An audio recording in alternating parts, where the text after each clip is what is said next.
The history of Iowa women's basketball teams.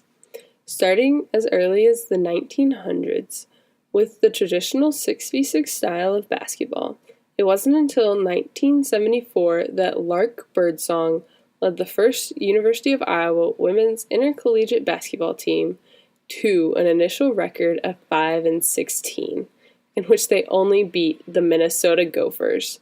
It was 2 years after Title IX was put into effect. This quick turnaround time can be attributed to the popularity of the traditional 6v6 style of basketball that had been played on campus by co-eds at the intramural level since the early 1900s.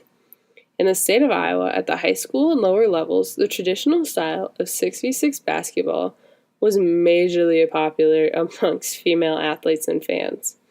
It had a 70% participation rate of all the female students, and their state championship game had more fans in the stands.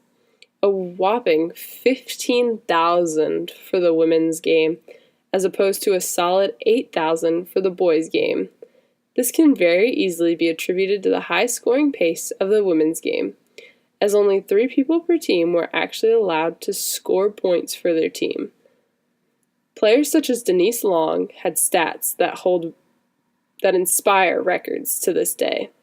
Long had a 4-year career total in which she tallied 6,250 points and averaged 69.6 points per game. Denise Long went on to be drafted by the San Francisco Warriors. This draft was voided by the commissioner of the NBA as it was seen as a publicity stunt.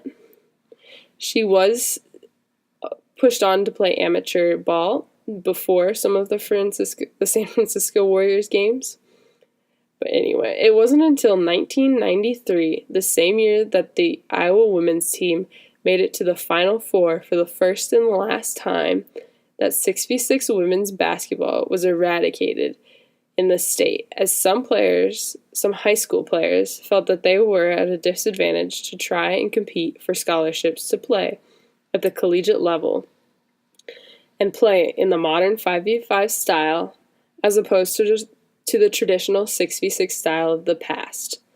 This modern style, which is very similar to men's basketball, had quite a few discrepancies from the traditional 6v6 style. A few of the standout differences are the number of players, down from 12 on the court at a time to 10.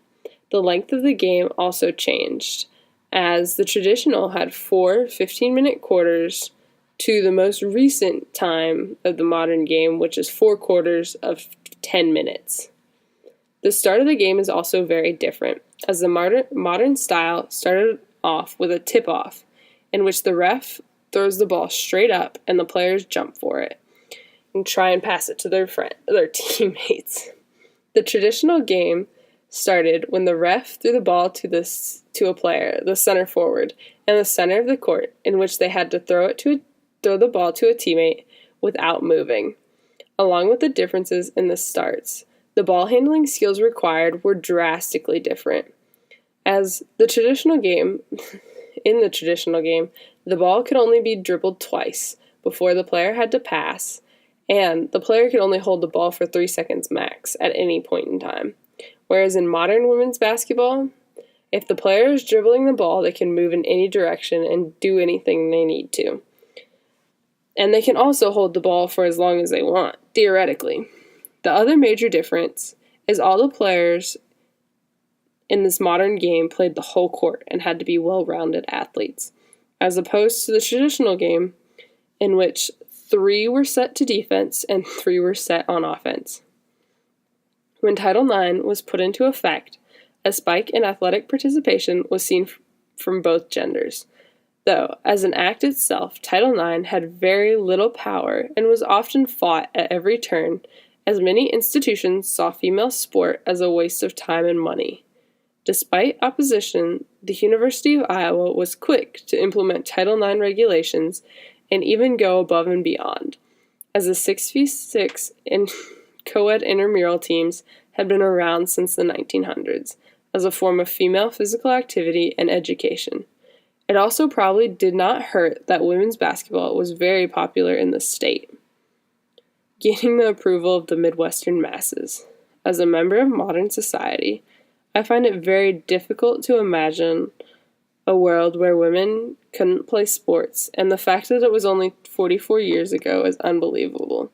It is often hard to believe a mere 40 years ago, less than a lifetime, many women would not have been given the same opportunities that we take for granted, such as going to the gym without being criticized, or to be denied the right to continue playing the sport we love at the collegiate level, or the right to the same quality of on-campus living arrangements, or the right to play on the same quality fields.